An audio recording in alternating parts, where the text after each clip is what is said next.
Hello everyone, Stjepan here. Now that the tournament I was at is over, I can finally get back to covering normal chess games by strong grandmasters. I'm going to continue the series on Bobby Fischer with one of his most famous games ever played, and this is the game against the other Byrne, the other Byrne brother, not Donald Byrne, whom he played a few years earlier in the game of the century, but Robert Eugene Byrne, the weaker of the two brothers.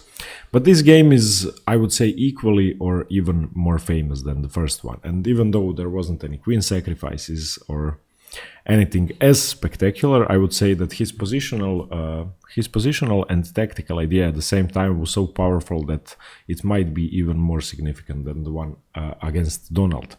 It was played in the 63-64 US Championship, of course, at a point at which Fischer was already by far the strongest US player, and nobody could even measure up to him. And Robert Eugene had the white pieces, so good luck. He played d4. We have knight to f6 by Bobby Fischer, of course, entering his famous King's Indian defense. And I'm going to be telling you some writing, some notes done by Fischer and Byrne and some other people during the game, so we can see what Bobby Fischer was thinking after the game and how he commented the moves. So now c4, g6. G3, this is quite a rare move, but it's still the Fianchetto King's Indian. C6, bishop to G2, D5, C takes D5, C takes D5. Now this is a position which could be reached after the exchange Caro-Kann, the pawn of Caro-Kann, the Grunfeld defense also, and it could transpose from a lot of lines, but it's still the King's Indian theoretically. So now knight to c3 is played, bishop to g7, e3. This is a rare move. Now the most common move in this position is knight to f3, after which the position really does transpose to something very similar to the Caro-Kann. But after e3, this is now the Fianchetto King's Indian, and quite a passive position for white, I would say. But it's still a hybrid of many positions, and white has to know what he is doing. Castles is played by Bobby Fischer, knight g2, e2, knight to c6, castles, b6, trying to Fianchetto his bishop or develop it to a6, which would make much more sense, and now b3. And here Fischer wrote that it's hard for either side to introduce an imbalance into this, and it's essentially a symmetrical variation. And he also wrote down a variation saying that equality is also quite similar and complete after the move instead of b3 if white had played knight to f4. And now he gives this line: knight to f4, e6, defending the d5 pawn, b3, bishop a6, rook to e1, rook to c8, bishop a3, rook to e8, rook to c1. Now once again you can see the similarity in the position. Of course, this knight should be on f3, and then the position would be completely identical. But after b3, the position is still very similar. Now the move bishop to a6 is played, the point of the move b6, bishop to a3 by Robert Eugene Byrne.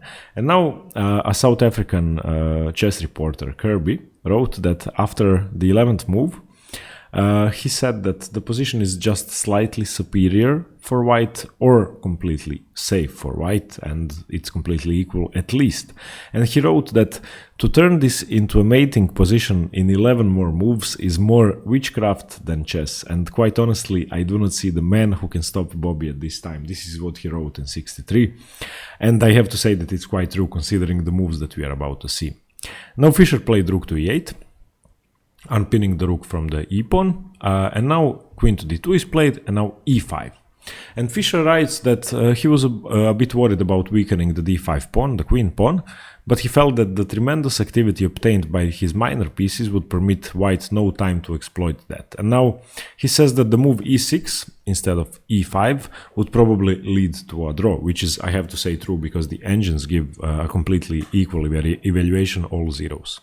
However, after e5, Fischer did manage to introduce an imbalance into the position. Now we have d takes e5, knight takes e5, and rook f to d1, and this is a mistake. And here, this is the case of the wrong rook, and it was commented by John Nunn and by Bobby Fischer, and Fischer wrote that this is add another to those melancholy case histories entitled The Wrong Rook. And John Nunn wrote that this is very much a case of the wrong rook, which is definitely true. And he says that even though Byrne's desire to break the pin on the e2 knight is obvious, that turns out to be less important than the other considerations. And Fischer spends a lot of time and energy analyzing the rook a to d1 move, but still comes to the conclusion that this move is just too weak. And he says that rook a to d1 would have been a far better move, and you will see why. Now to this, Bobby Fischer had a completely winning move, and this is, I think, one of the prettiest moves in history. Not the single move, but the continuation that Fischer found. And later in the game, Robert Eugene Byrne wrote that the variation he saw Fischer play he couldn't understand until the mating threat.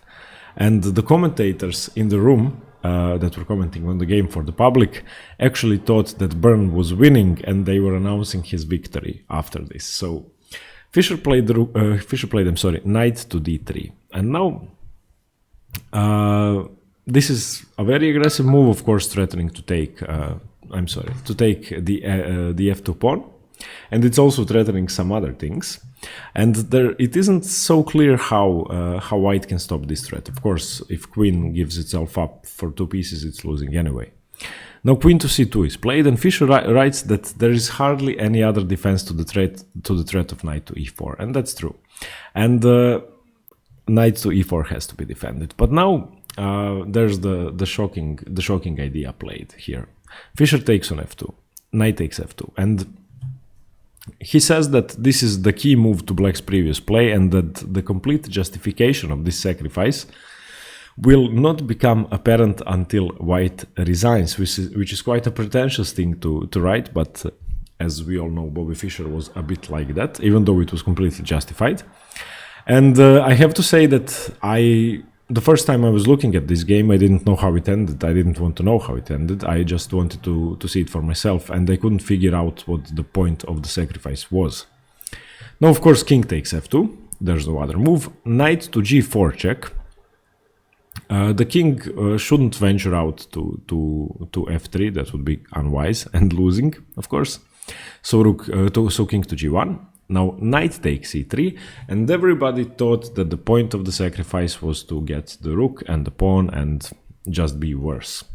And Byrne wrote, as I sat pondering why Fischer would choose such a line, because it was so obviously lost for black, there suddenly comes, after of course queen to d2, saving the queen, the move knight takes g2. And this is one of Fischer's most memorable moves, and Robert Byrne wrote, this dazzling move came as the shocker. The culminating combination is of such depth that even at the very moment at which I resigned, both grandmasters who were commenting on the play for the spectators in a separate room believed I had won game. And if you look at this now after king takes g2, of course white is a piece up, white is an entire knight up for a pawn, so materially it is winning.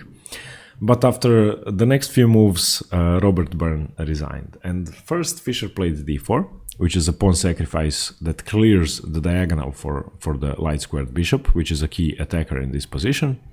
Now knight takes d4, of course, bishop to b7 check, king to f1, and after the move queen to d7, Robert Byrne actually resigned.